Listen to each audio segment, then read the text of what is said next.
This video is brought to you by the 3 Meeple board game patrons. Keep us independent by supporting us on Patreon.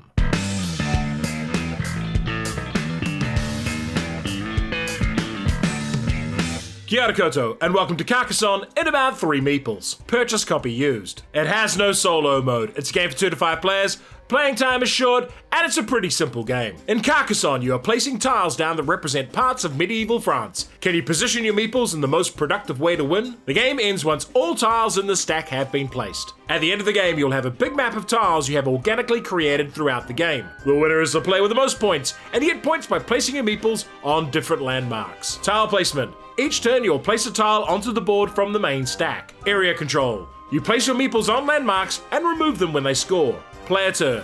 You will start your first game with this one tile on the board and a giant stack of tiles to work through. Each turn you will draw a tile. It will have several different features on it. Here we have a city and a road. We must place this road in a way that legally connects it to existing tiles. We could connect the road tile like so, but we could not place this tile this way, which would dead end the road, nor could we place it like this with the city hitting the road. We could place the city like this though, but instead opt to place the tile like so.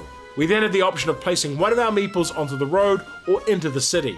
A meeple on the board will score points once its feature is completed, and you have a finite supply of them. Blue then places a tile and puts a meeple on the road. Red places a city and puts down a meeple. This city is immediately completed because it has no open sides.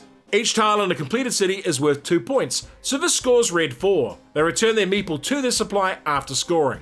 Black places this tile and a meeple on the road. And because of this little town here, this counts as a different road than the one the blue meeple is on. Yellow then places this tile, extending the city. This city tile has a shield as well, which makes it worth double points when completed. Blue places this tile, and then puts their meeple into the field instead of on the road. The roads link up and are completed, so both black and blue score a point for each road tile in this road. Blue also scores for the enclosed field, gaining 3 points for each completed city inside the field. Moving ahead in the game, we have a black meeple on a monastery here. This will score 9 points for black once it is fully surrounded by tiles. At the end of the game, you will score points for each meeple on a partially completed feature. Why would you like this game? One of the wacky things about Carcassonne is that it has a ton of expansions these days, and 2 of them are included in this core box. The first one, which I recommend playing with after your first game, is the river, which you build out of these special tiles at the start of the game. It also comes with an abbot for each player, who can be placed on a monastery or a garden as shown here. These are scored just like monasteries,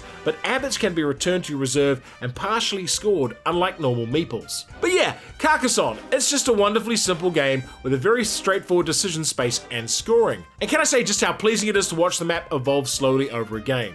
I remember when Carcassonne came out, but by random chance, I literally played my first game of it ever in 2025. I can see why it's been a mega hit, as it really does mix simple rules with good decisions and is playable by almost any gamers of any age and ability. The best thing about this game is looking out over the final board. I enjoy that immensely. However, I don't have much negative to say about Carcassonne itself, aside from that it might be a bit too simple if you're craving something more complex. It's just a rock-solid little game. That said, its publisher tried trademarking the word meeple, despite not having invented that term. And that seems like a meeply thing to meeple about. And frankly, they can meeple my meeple. Carcassonne is considered one of the great foundation games, along with Catan, and the very popular train game, Ticket to Ride. Carcassonne, finally! Gold medal game. And if you enjoyed this video, hit the notification button, like, share, and subscribe to the channel.